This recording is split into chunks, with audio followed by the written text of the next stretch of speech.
ఈరోజు మా అక్క మా అందరి కోసం అంది చపాతీ అండ్ పన్నీర్ కర్రీ చేసిన టేస్ట్ ఎలా ఉందో మీకు చెప్తా.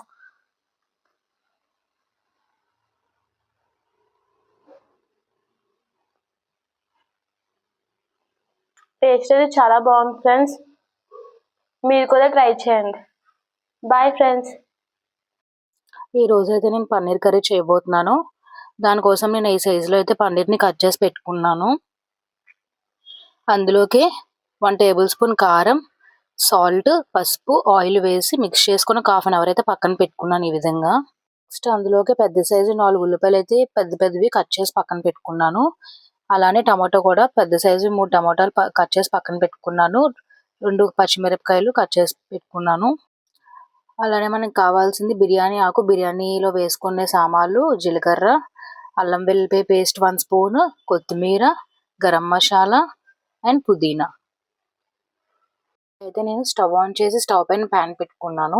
ఏంటంటే కొంతమందికి ఫ్రై చేసుకున్న పన్నీర్ ఇష్టం, కొంతమందికి ఫ్రై చేసుకున్న పన్నీర్ అంటే ఇష్టం. సో మీకు ఎలా ఇష్టమైతే అలా చేసుకోండి. ఇక్కడ నేనైతే పన్నీర్ని ఫ్రై చేస్తున్నాను.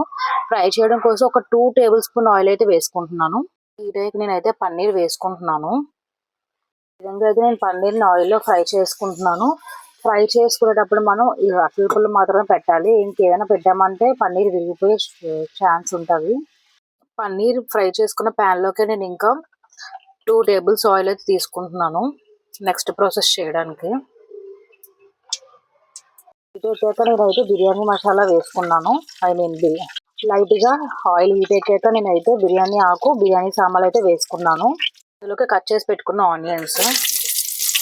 ఏంటంటే కొంతమంది డైరెక్ట్గా ఆయిల్ వేసుకొని టమాటా, ఆనియన్, గ్రీన్ చిల్లీ మాత్రమే ఫ్రై చేసి మిక్సీ చేసుకుంటారు. నేను ఇందులోనే బిర్యానీ సామాన్లు కూడా వేసుకొని మిక్సీ చేసుకుంటాను.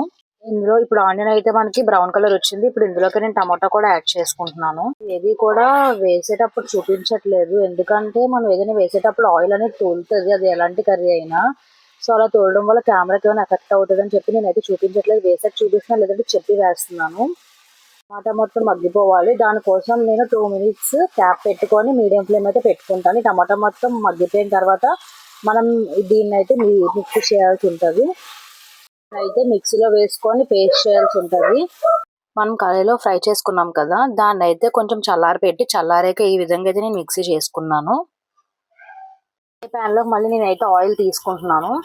అలాగే కొంచెం జీలకర్ర కొంచెం ఫ్రై అయిన తర్వాత అందులోకి నేను మనం మిక్సీ చేసుకున్న పేస్ట్ని అయితే వేసాను. ఇది కొంచెం పచ్చివాసన పోయే వరకు ఫ్రై చేసుకోవాలి. తర్వాత మనం అల్లం వెల్లుల్లి పేస్ట్ అయితే యాడ్ చేసుకోవాలి. అయితే అల్లం వెల్లుల్లి పేస్ట్ యాడ్ చేయాలి. బబుల్స్ అనే వర్డ్ కట్ అయిపోయి వచ్చాక యాడ్ చేయాలని వచ్చింది. బబుల్స్ రావడం స్టార్ట్ అయ్యాక మనం అల్లం వెల్లుల్లి పేస్ట్ అయితే వేయాలి. అల్లం వెల్లుల్లి పేస్ట్ కొంచెం పచ్చివాసన పోయాక మనం అందులోకి అయితే కడిగి పెట్టుకున్న పుదీనాని యాడ్ చేసుకోవాలి. పుదీనా వేసా కూడా ఇలా బబుల్స్లో వస్తుంది. అప్పుడు చాలా చిన్న పసుపు, చాలా చిన్నది తీసుకోవాలి. 1 స్పూన్ కారం, అందులోకి గరం మసాలా, టేస్ట్కి సరిపడే సాల్ట్ అయితే వేసుకోవాలి.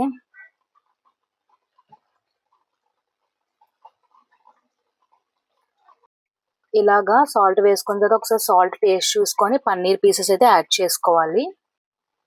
పన్నీర్ వేసుకుంటే ఒక 2 మినిట్స్ అలా ఉంచి కొత్తిమీర వేసుకొని ఇంకా స్టవ్ అయితే ఆఫ్ చేసుకోవచ్చు. నేనైతే కొత్తిమీర వేసుకున్నాను, స్టవ్ అయితే ఆఫ్ చేసుకుంటున్నాను. పక్కన చపాతీ అయితే కాలుతుంది. చపాతీతో పన్నీర్ కర్రీ ఒక్కసారి ట్రై చేశారంటే ఇంకా రోజు అది తినాలనిపిస్తుంది. అండ్ వెయిట్ లాస్ కూడా చపాతీ చాలా మంచిది. సో ఒకసారి ట్రై చేసి ఎలా ఉందో చెప్పేయండి.